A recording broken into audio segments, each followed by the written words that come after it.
here we go. Back with a couple of big stacks here, and the King Jack, top middle, and this guy's defending on the tighter side, and not 3-betting much, but we only have 61 hands of history, so not too much to work with. And 1 of 20 in the 100 rebuy top left. We took a shot at that one, of course, because it's tremendous value. And doing pretty well, actually. There's only a little 1, 2... Actually, really only 2 very good players left. So that's great. So we've got a little bit of a tank fold from the big blind there, of course, because it is the bubble. And so probably just wants to get paid. Who doesn't? And we can use that to our advantage, potentially. And just open a little bit more. But yeah, I mean, we can, actually. No reason why we can't, because these guys are probably part-timers and interested in picking up $27.36 for their effort today in this tournament. So put a little bit of pressure on with some raises. Try and get some folds, if we can be the first in the pot, of course. This top left table, if you just tuned in, you haven't seen the other part, this guy's a bit of a fish. Going to defend here. We've got reasonable stack depth. And he quickly snaps out a half potter. Can't quite fold yet. I think he's only cut off, so going to make the call. And we don't have much history on this guy, so it's really hard to say here if this is a card that he might barrel on. I think that it's not, because we can have 10 Jack, Jack Queen, 10 Queen, King Queen type hands. And so if I had to guess, I'd say he's probably just given up with like an Ace 9 or Ace, 7-9 suited or something. Yeah.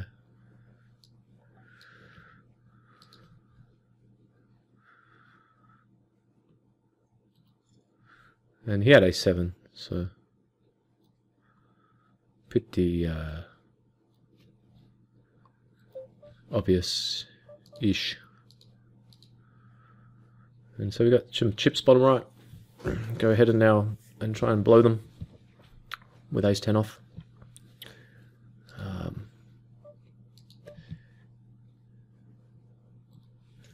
Just checking the lobby, guys. Seeing if there's anything else I want to jump into now that the madness has settled down a bit. Had a lot of tables going before, first day back after a bit of a break, so it takes a while to... I'm feeling okay, but it just takes a little bit, to get back into the swing of things.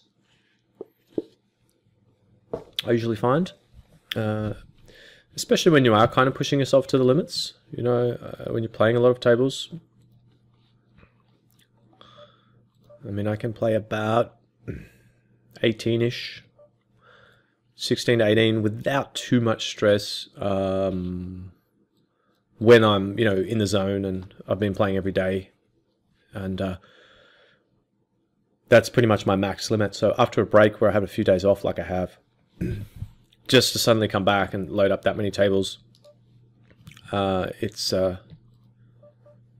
not really like riding a bike, I don't think, because it is like riding a bike, but it is like riding a bike at max speed.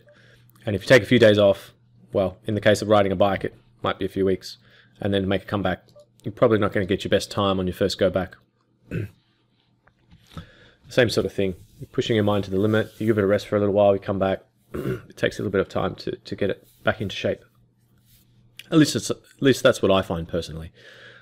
So I try not to go too crazy with the tables today, but I did get a lot going, and may or may not have donked off a few stacks here and there, debatably. Which is to say that I probably did, but won't admit it. But yeah, we got some chances here doing okay. Of course, the main tournament today is this $100 rebuy top left. Well, I mean, this has got 8K up top, this bottom middle, so I mean, that is a bigger tournament. But I'm just quite pumped about this top left tournament because it's just a great tournament, great value. There's still quite a few fish left. Unfortunately, Jay's 94 has chips. As I've mentioned before, he is a bit of a thorn in my side in these tournaments, but we'll tangle with him when he pops up. And this guy as well. I mean, this guy I believe is very good. But we have position on him, so that's a bonus. And we're in the money now, top middle. It's only a small one, 700 up top.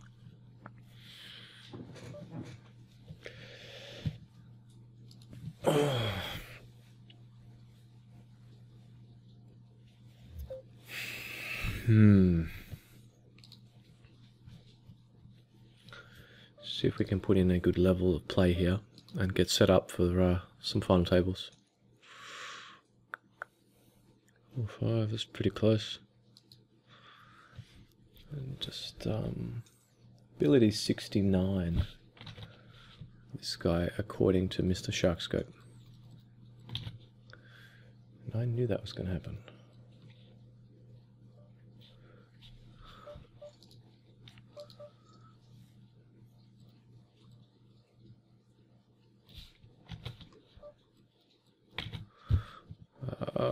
Yeah, I think I jammed top right. Effectively only 2 players behind because this big blind's sitting out.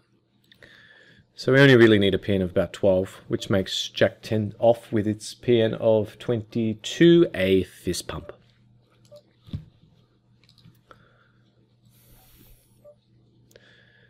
And if you're not sure what that is, a fist pump,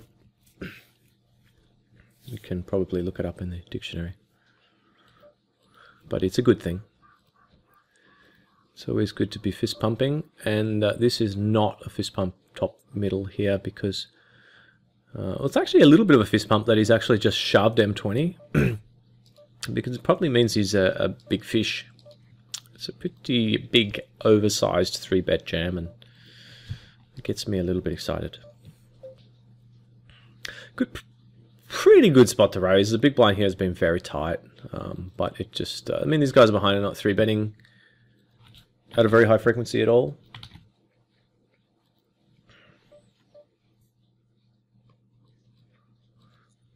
Sorry guys, small technical difficulty there. Didn't miss anything. Where were we? Yeah, the A7, sorry. Just, I think based on these guys' 3-betting percentages, it's probably okay to be going for the steal there. Just bring out the calc, test my brain a bit after a few days off, see if it's working here. We had, I mean, if these guys are jamming, like, let's just say they're jamming like 15% of the time, so we can say they're not jamming 85% of the time. It's a better way of doing it in this type of situation. Because sometimes they might, if you just work off how often they jam, the problem is sometimes it's a jam and then another player jams as well, so it's actually multi-way action. We just want to know the times that everyone actually folds. And you can use the power of function here and say that there was 1, 2, 3, 4, 5 players behind. And so they folding 44% of the time.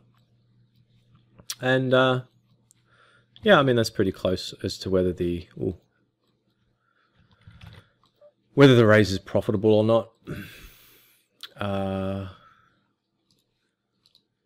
45% of the time, they're all folding. So if we're getting resistance 55% of the time, the raise is probably not too much better than break even, but we'll have a look at that in a minute. But for now, we'll just go ahead and bet because we flop top set. And I mean, we need a little bit of protection. You can check here, I guess, and just hope he spazzes out. But I mean, I don't know. It doesn't seem like the sort of player that's going to spaz. Just seems like a fishy, sort of more passive type. So just go ahead and bet. If he's got a heart or a pair, he's probably calling. This one here. Yeah, I think I'm just going to jam that one. And top left, obviously, we just have to concede. Yeah, so what was I saying? 40, that's how often they're all folding. And, oh yeah, that's what I was going to do. I was going to just have a look at how often a raise needed to work in that particular spot. A7, visualize. We have a visual. Okay. Oh, jam time.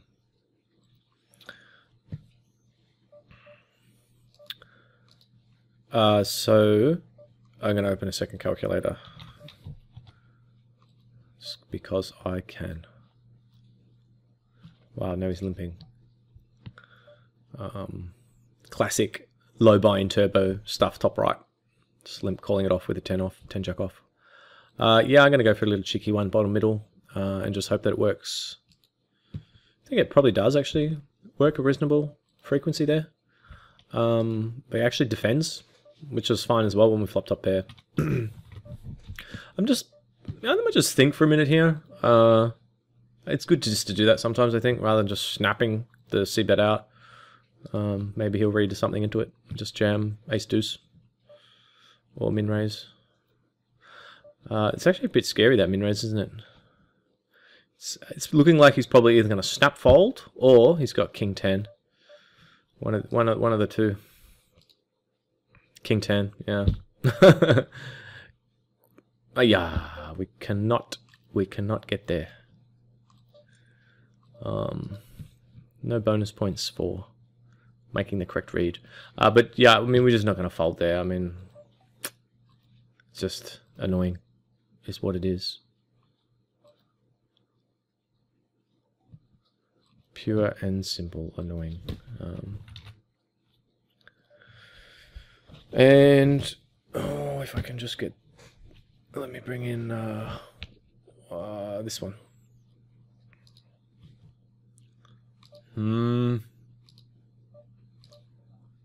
Wow. Okay, so we raised 2,800, and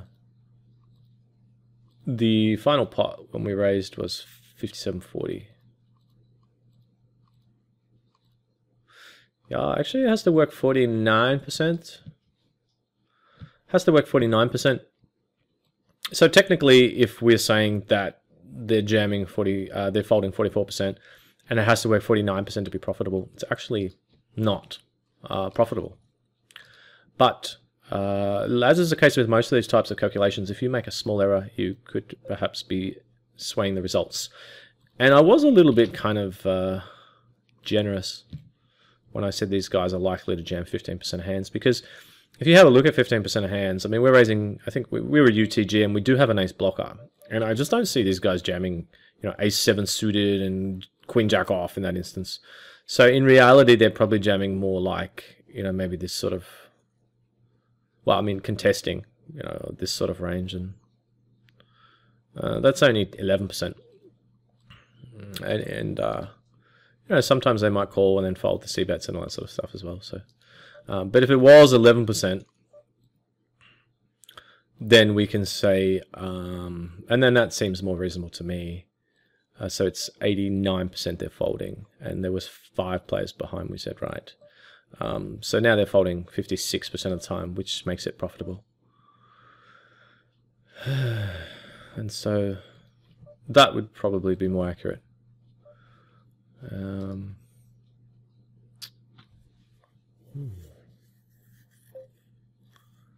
Probably not quite. Well, are we going to fold here? 6, 4. Yeah, I'm going to make a pretty tight fold here. It's a pretty nitty fold. No two ways about it. And this one's not that nitty, I don't think. 5, 3, 4, 5, and 9. Well, not nitty, but close. Definitely close. Yeah, I mean, we don't know anything about this guy. It's kind of a large raise. He could just be being a bit of a bully with a big stack. We have pretty good stack depth, though, and we're in a pretty good... Well, just in a good position, I think, here. I mean, we don't really want to get involved in any massive pots where we sort of don't know where we're at. At least I don't think we do. Because we are just very, very deep. But not much we could do about that one, unfortunately. You.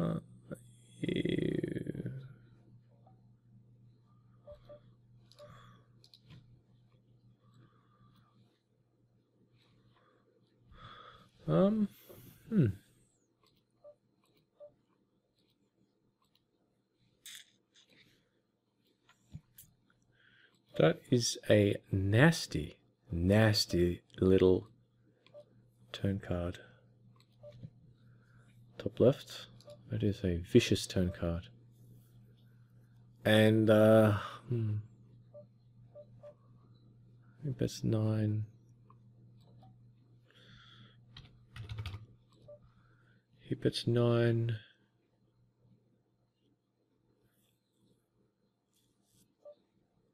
Are we folding here? Are we calling this? Pretty close. Yeah, I'm probably going to fold, but very close. Problem is our hand doesn't improve, and if we don't have the best hand at that point, there's still any number of draws that could give him the winning hand on the river. So it's a pretty tough spot, I think. But you know, he did just check flop, so it kind of makes me wonder if he's the sort of player that doesn't stab in position like that when it's checked to him.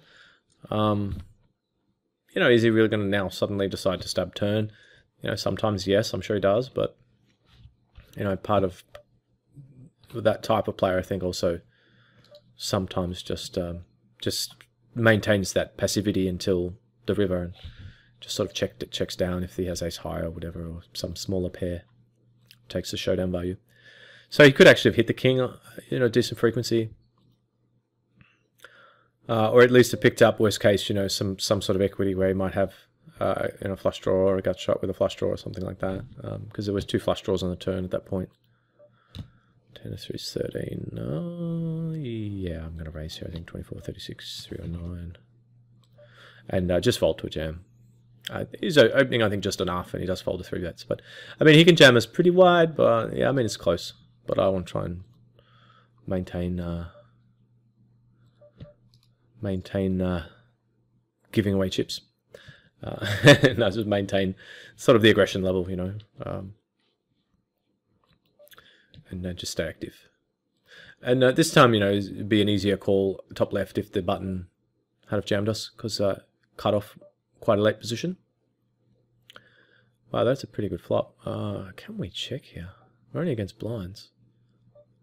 Yeah, but they're so deep. Let's just bet sort of smallish and hope one of them somehow connected, like we did top left. So he's probably got a 5 a lot, but he could have a flush draw. And I don't know if he's going to actually believe us if we bet here. So I might actually bet...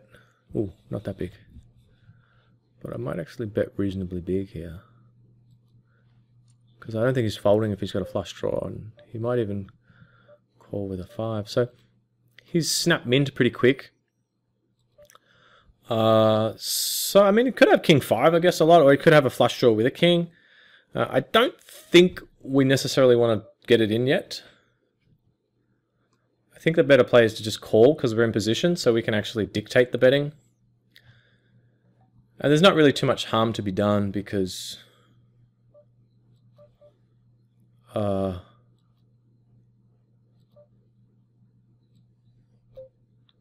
was I going to say? Because if he had a flush draw, he's going to call all in anyway, you know, so it's not like you're giving him a free price to draw. I don't think he was folding anyway.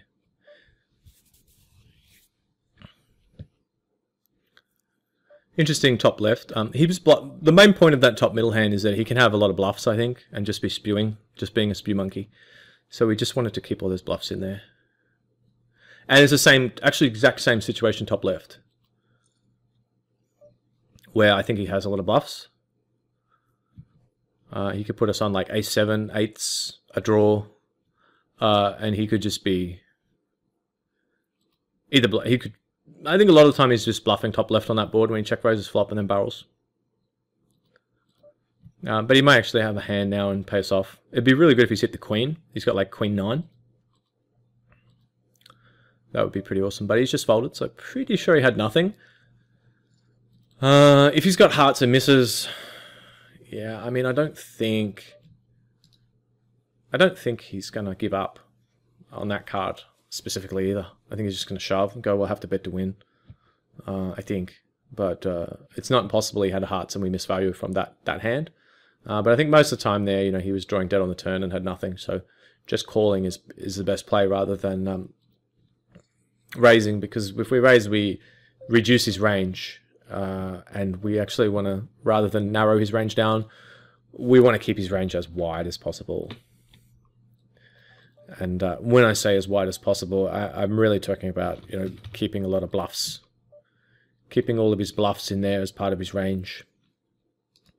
I feel like this guy here is just like a massive sticky fish, and so... Yeah, I don't even know about this, how I feel about my C-bet. I mean, I honestly just feel like he's just calling so often there. I really do. I mean, I just feel like he's calling a lot, so...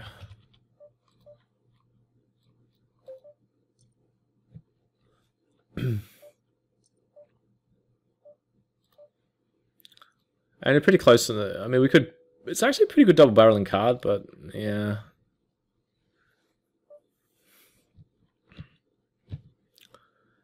Yeah, because we probably have the gut shot 4 outs, as well as the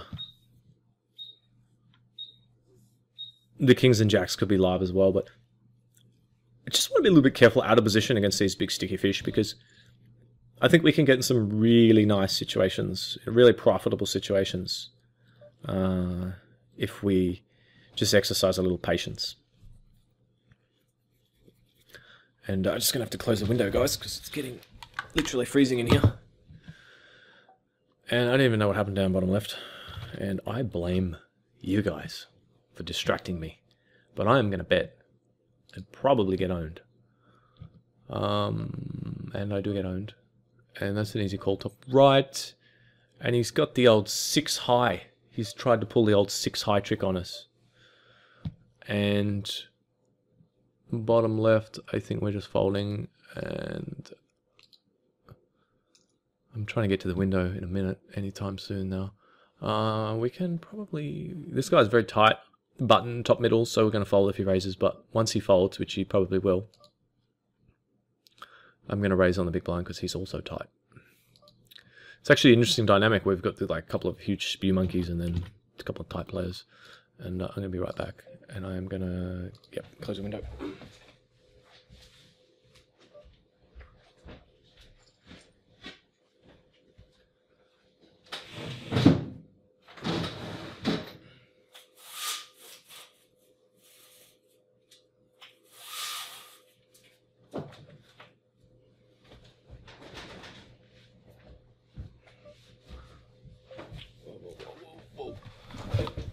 Oh, what happened? What happened? Okay.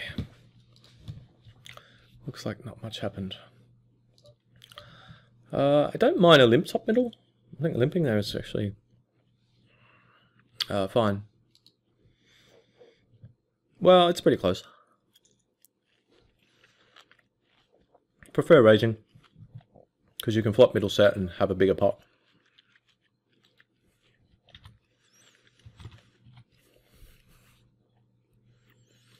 But yeah, seriously, he seems pretty passive fishy, so he's not really folding in the big blind. But I think sevens is probably a hand that you do want to raise, just for that instance where you've got a player who's calling a lot. You get to build a bigger pot and win more dead money post when you bet any folds. If he is going to fold, though, I mean, if he's very sticky, then there's certainly some hands that I don't mind just limping in with, like maybe Jack Queens and King Tens and 9-10 suiteds and stuff, because, and pocket pairs like 2s and 3s, because he's never folding and he's sticky post, so you are in position, which is great against a fish, but at the same time, I mean, you just keep the pot a bit more controlled, and the deeper the stacks are, the more powerful position is, and you just reduce the variance a little, I think, by, you know, getting in some, starting to build the pot early and you know, just growing faster with certain types of hands. Like twos, you know, I mean, twos, most of the time we're not going to, you know, flop well. Well, most of the time we're going to flop horrid and we're going to have some terrible hand, and we're going to be sort of just in this sort of tough spot where do we want to c-bet or do we just give up? Do we just check back and hope to hit a 2 on the turn and so forth? And, you know, when the board comes down like queen 9-5. And so there's some merit just to limping because we just get to see the flop for less against some passive fish. And that's if he's going to be sticky post, you know, then, well, probably just, well, yeah, I'm probably going to fold there, but it's pretty close. We could 3-bet. 11. This guy appears to be pretty loose so far, so I am going to jam, but I don't think we have much fold equity on the bottom right. But we're just too short, you know. At the end of the day, we're just too short to be too concerned under M3. So, yeah, I mean, Jack 9 is, yeah, I mean, it's probably actually not that bad a call by him because we're so short. Yeah, and you can see, I mean, obviously he is loose. Jack 9 off there, so it's just that tough sort of spot where, you know, you're fairly sure that you know you're going to have the best hand a lot of the time, but at the same time, you know you're nearly always flipping and he's not folding. So, as you know, was the case, and so it's kind of a tough spot. But when you get that short, you know, you're not really in a position to pick and choose exactly how you're going to get the money in. You know, sometimes you've got to get it in sort of on their terms, and, well, I mean, it was on our terms, obviously, but you know what I mean. Just take what you can. Not going to get the perfect spot. Top middle, yeah, I mean, this is, wow. I think this is one of those spots where you've got to be a little bit careful. And for all the reasons that I stated before, wow, this is just really sick. This is really sick. See, we are just so deep that it's a little bit scary to be getting in the whole stack. But at the same time, there's already 35,000 out there. And if he has a flush draw, we actually have the best hand. I think when you combine the fold equity and the fact that we can have a best hand, I mean, if he's got a set of 9s, then, you know, that's the worst, obviously, hand he can have, a set of 9s, and it's just bad luck. We still have outs. But I think there's already 35,000 out there. The other option, I mean, we can just rebase and make it like 38,000, something like that. But I'd probably just rather just go for like the max fold equity and just shove it. He's probably going to fold some hands that he even raised for value in this spot, just because of the depth of stack. But he is a bit of a donk, I think. So, yeah, I mean, I don't love it. But, you know, we call 15,000 on the flop. I mean, it just seems a bit weak. We call 15,000, the pot's 40, 50 on the 60 almost on the turn. 50 on the turn. You know, we've only got 90 left. SPR on a 2. If it comes like a 6 of spades, you know, it's kind of a bad card. Now we're folding. Probably check folding to a bet. And I think it's just better to play it that way and just have the initiative and be aggressive. And when you combine the fold equity with the hand equity, I mean, some of you out there are probably thinking, hey, you know, you flopped huge for your hand. You got a pair and flush draw. Like, yeah, let's just go. Let's roll with it. Let's get it in. But when you're talking about playing against sort of weak fish, you know, if he had a rolled ace queen there, even like king jack of diamonds, like, yeah, I mean, this is not great because we're sort of flipping with not getting it in with much of an edge against a player who's probably going to make some huge mistakes later that we, you know, just make some fishy plays later. So I think it's something just to be a bit wary of. It's just embracing the flip too willingly. It's a little bit different from a hand we had last part. I had ace 4 of spades. against JW Prodigy in the top left.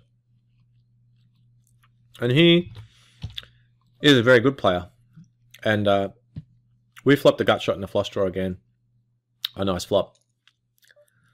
But in that instance, I didn't mind flipping so much because he's a good player and it's going to be hard to find sort of big edges.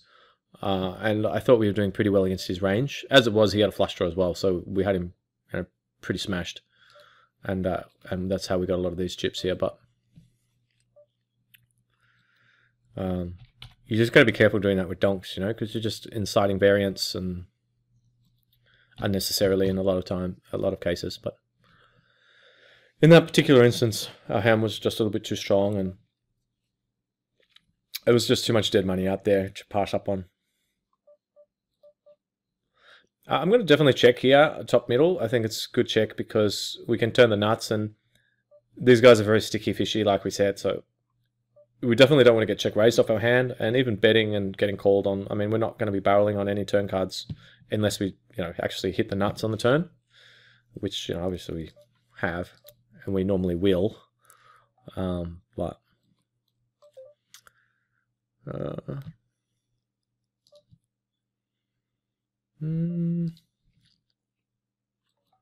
yeah, I was pretty close top left.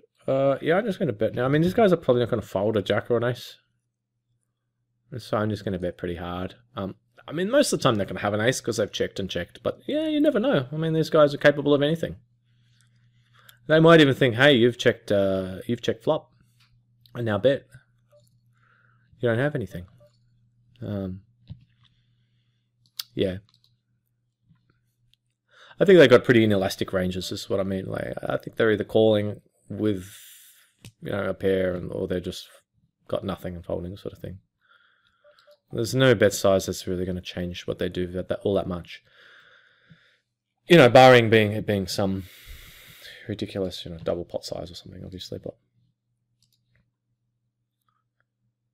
yeah. And I mean, we're doing pretty well there with 3 of 17, it looks like, so we're just going to keep sort of playing the way we're playing and looking for those good spots. Bottom right, 15 of 19, that's another smallsies. And top left, we are 2 of 15. And we've been playing pretty snug there. I mean, we've had a couple of spots where we probably could 3-bet. The ace-8 being one that we just had. And that was very, very close. Extremely close.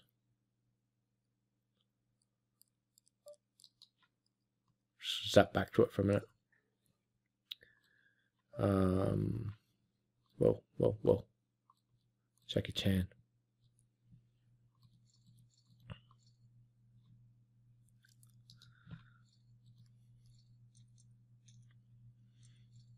Yeah, really close there. I think if I 3-bet, I'm calling off against that guy. And I think you can go either way. This opener here has been a little bit on the tight side, so I think we can get a call a fair bit here. Ace queens and 9s and 8s and, well, maybe worse.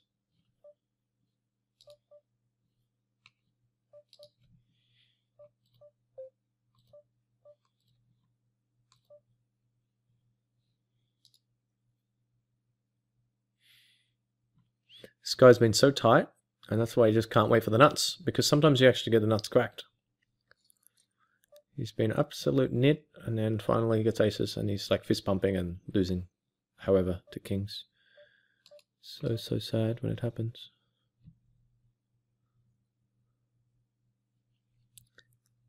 I'm just going to jam here. There's a bit of dead money already out there. And he's only just bet half pot on the button after a check and a check, so he's probably snap folding.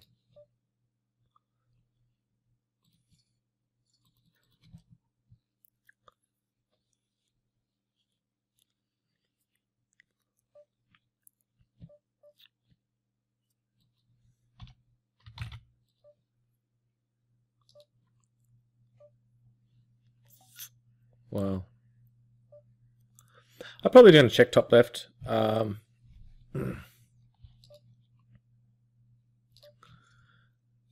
Top middle, I should say. And I think I'm just going to call here, but squeezing is... Yeah, I mean, you could go either way. Pretty close on that one. Wow. We could probably get value there, but... Or not. But because he's a bit fishy, you know, it's hard to know sometimes where we're at. It seemed like he might actually have a 7 as well, or small pair. And might be capable of heroing.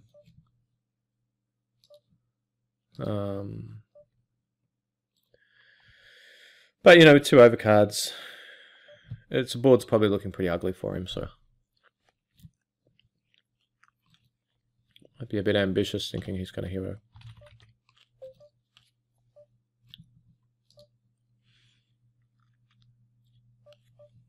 Yeah, those pocket 9s, you know... Yeah, really close spot.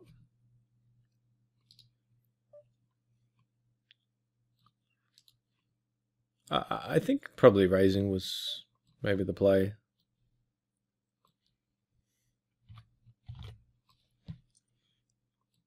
Here they are here. Yeah, actually definitely raising. I mean, there's already 3,500 out there, and this guy wasn't that tight. He wasn't that loose, but he wasn't that tight that we necessarily need to be that worried, and these guys are both flattered. And he's got a stack size that would probably 3-bet, get in like a decent range of hands, and he's seen the 2... I think he's just seen a lot of dead money and value, and could get in with a pretty wide range. And so I think just going for it. And if this guy jams, if we make it 3,500 and then he jams, and then just calling off, getting the pot odds that we were getting, and a lot of time he might show you know, ace king or ace queen, and if he happens to show 35, you know, a big hand, it's just kind of happens some of the time and just bad luck. I think I will check back there. Well, I'm going to, yeah, either all. Wow, I'm just so close there. I think what's the best bet here? I think I'm just going to jam, actually.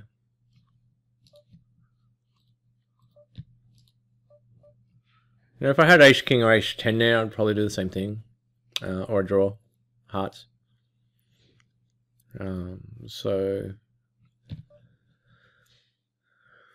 yeah, I mean, I think it's kind of close. I guess you could bet small, try and get value, I guess. I mean, in hindsight, I don't think it really matters too much, but yeah, I mean, I shouldn't really be thinking about balance so much as just trying to exploit and getting him to spew, bet small. But there's really not many hands I would bet small there with, I guess, but that would check flop other than a queen.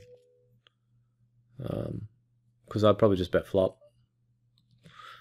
Might have a few hands, I guess, that might check and then just bet small turn, hoping, praying for a fold, like ace deuce or something. Maybe sometimes. But so I guess I could therefore bet with the turned queen as well, or the odd trap, top set flopped and stuff. But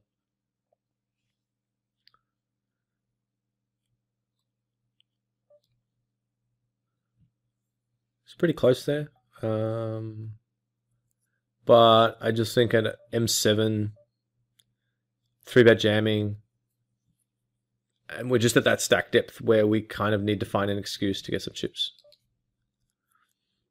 And I mean, we have the best hand, I think, a lot. So, and we did. He could have had 4s, could have even been really light, king 10s and stuff. So, it's a little bit. I mean, it's obviously we're always all in. We always need to win at showdown. A little bit of variance tacked onto the situation. We're going to bust. Well, not bust, but we're going to find ourselves short stacked right then and there a lot of the time, as we are. But again, I just think we can't afford to be just sitting around waiting for the nuts.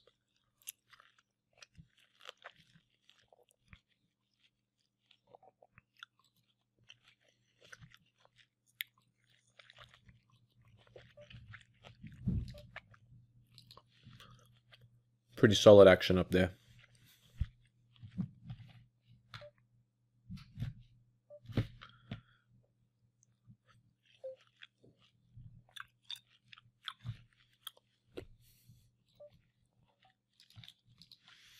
Flatting with the 8s, I think actually I do prefer it this time, because we live in 3 other players and flop middle set. But but it's a little bit different from the 9s before. I mean, you're probably saying, well, look, they're in late position. It's even better to re-raise. But the difference between now and before is that if we get 4-bet, it's pretty gross. We'll probably have to fold. But before, the only guy likely to 4-bet is the initial opener. And we can call off if he 4-bet jams us before, whereas now we can't. And wow, this is a pretty sick hand. How does he check call? Don't know anything about him. He's probably got 10 jack a lot. He could have been playing careful with a flush draw. I think I'm just going to bet. You know, if he's flop top set or has 6-7, it's just bad luck.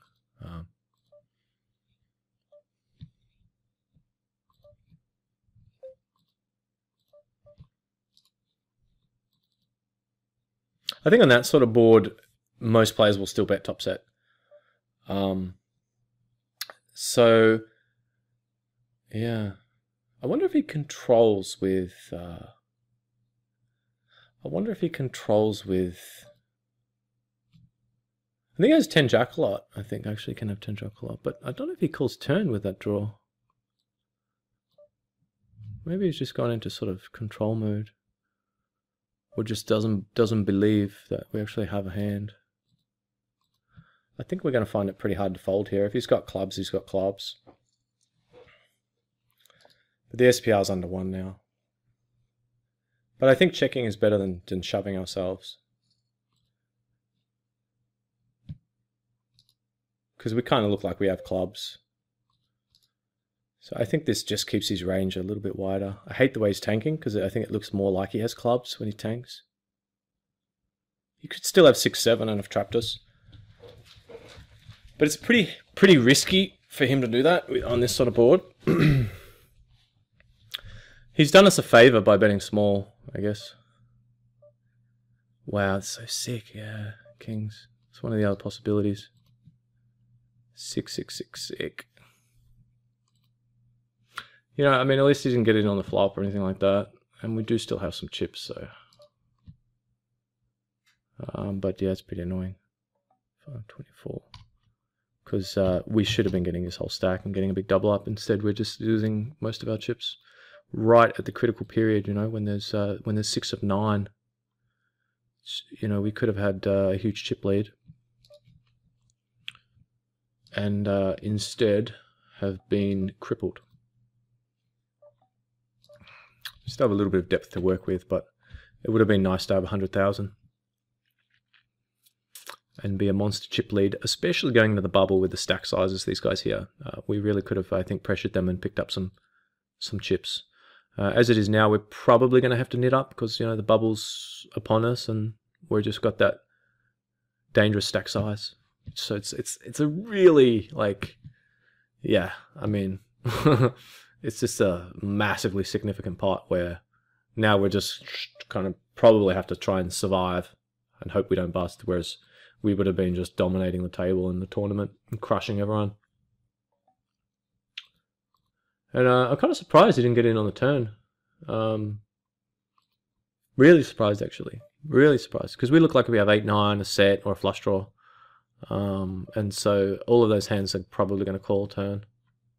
And if he just calls, I mean, he gives us a free flush draw shot. So yeah, pretty tough spot. If I was him, yeah, pretty close. If I'm him, I actually might fold flop. I mean, your hand's pretty vulnerable. It's a pretty gross spot to be in. Yeah, I mean, you're just in a gross spot. You just got a hand that's so unlikely to improve. And you just could be drawing to 2 outs, you know, as he was. So when it goes bet raise, on what was a very, very dangerous board. I actually probably fold the kings there if I'm going to play it that way. Not that I would play it that way. I would always just bet flop.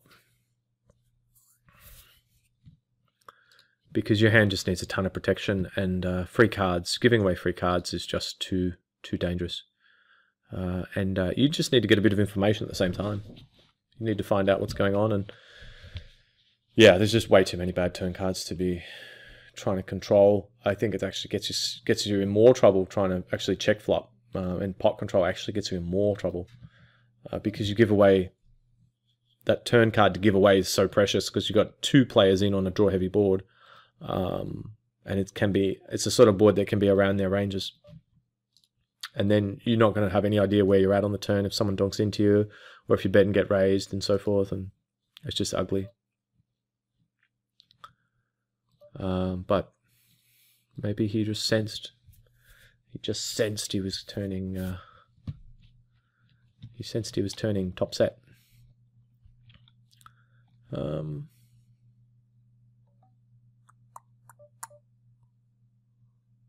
Yeah, I got a bet here. Just thinking. Definitely want to bet it, but I'm just trying to work out a good price here. Wow. I guess, I mean, it's not that bad. I mean, we can just fold now. We're not really getting the right price. We do beat some hands. He could have, I guess, 6-7 once in a while, I guess. Maybe 7-8 of spades or something. But I think getting this price, a lot of the time I think he's just got a jack or a bigger flush draw. It's pretty sick if he's got ace-5 or something like that, because we have really good equity against that specific hand. But yeah, I mean, that's just the problem with betting, is if he does that. But I just think on that board, it's just so dry that we're getting a lot of folds. And if he does call, I mean, we build the pot for when we hit, and we can still barrel if we get a good turn card, because he's probably going to check call with like ace-2, ace-3, and maybe ace-8, and maybe even some king highs, the player that he is on the turn. We can barrel those off when they miss turn, so it's pretty close.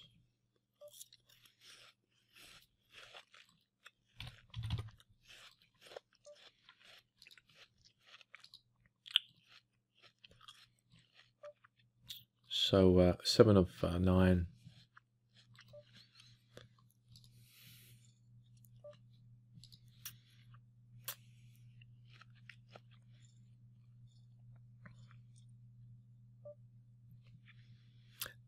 I guess we're just going to call here. The SPR is pretty low. If we're a bit deeper, you know, there's more merit to raising. Quads up the top right there.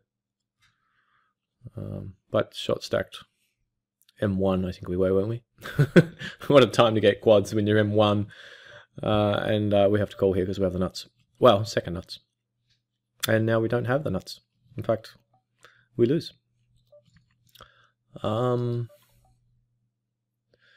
Definitely raising on this guy, which has been tight. I guess we can fold M3 there. I mean, it doesn't feel very good to be folding M3 there, but the raise from UT, well, first position player in, has opened, so.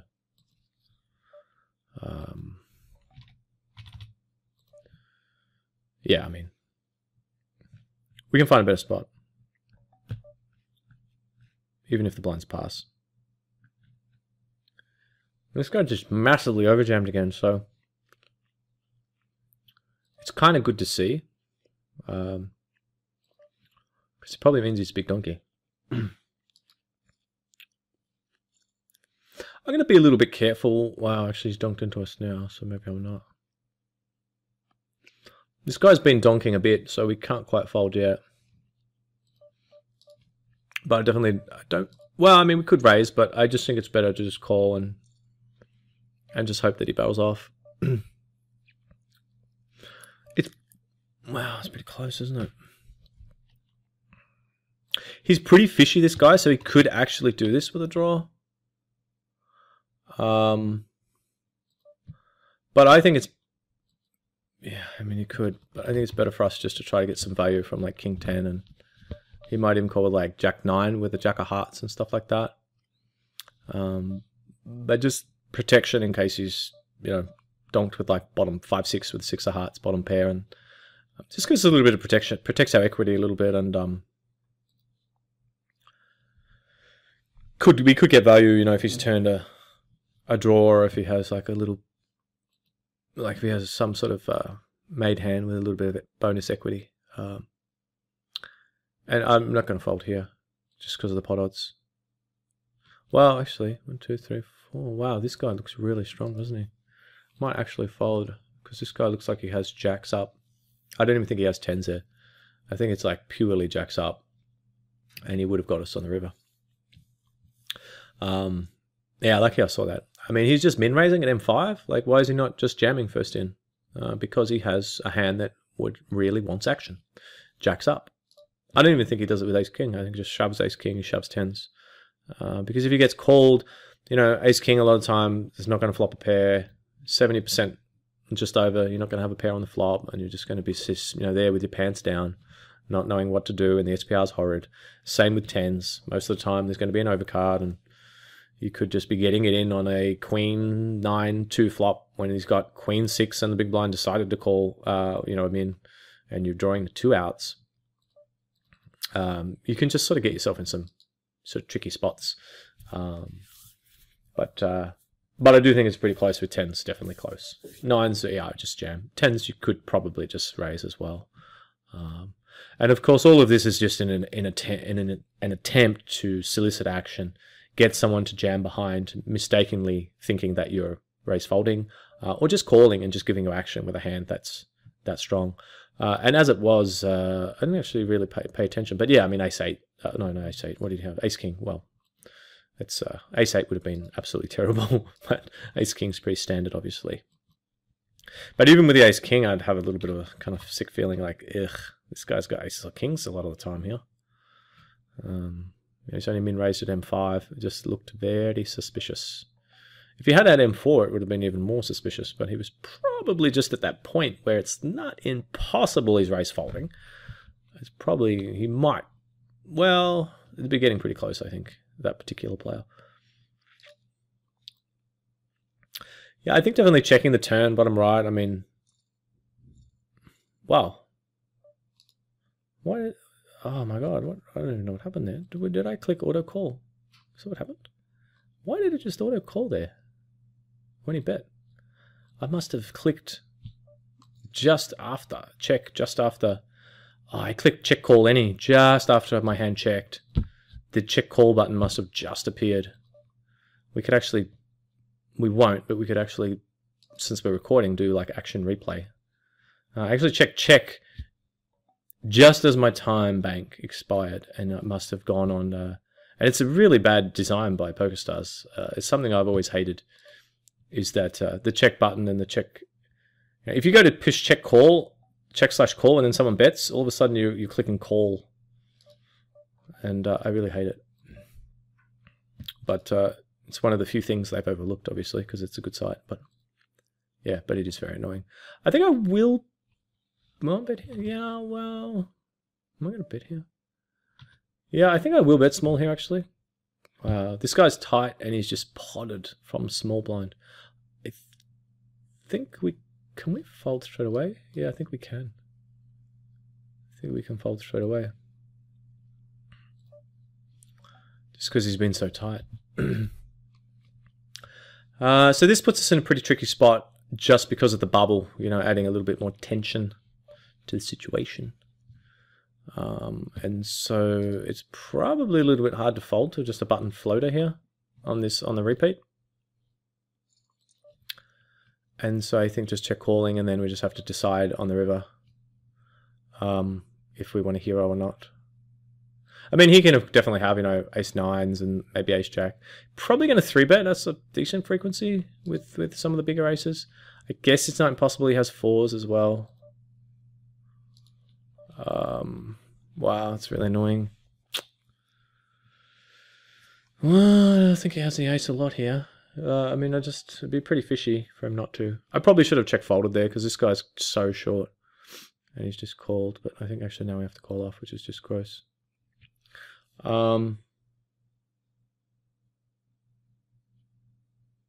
Yeah, I think I'm going to fold there. It's pretty close. It's pretty gross bluff if he's bluffing. You know, if he just floated with Jack Queen, bets turn, bets river, it would be a pretty major sort of spew. But, you know, he could be a massive fish that would do that. Oh my god, my note says massive fish.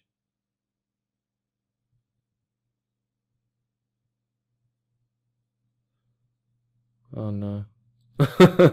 My note says massive fish. That's why you're supposed to check your notes when you've got them. Yeah, I should have called if he's a massive fish, because he could have a fishy hand like Jack Queen off. Especially if he's just calling on the button, because a lot of fish call on the button pre-flop because they're like, hey, I'm the button, I have to call, I have position, I have the power. And they just use it purely as a reason to call with Queen nines and stuff. And then I bet very small on this flop, and so I think he's going to float a lot on this. The range that he floats with is, I think, very wide, and so our hand is still too often the best hand on the turn.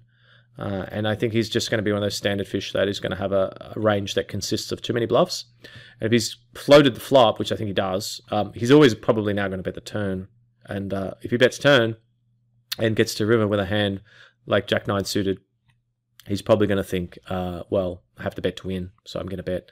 And not really think, oh, he's calling, you know, he's got this far, he's calling. He's probably just thinking, oh, I've got to bet to win, like a fish would, and then bet.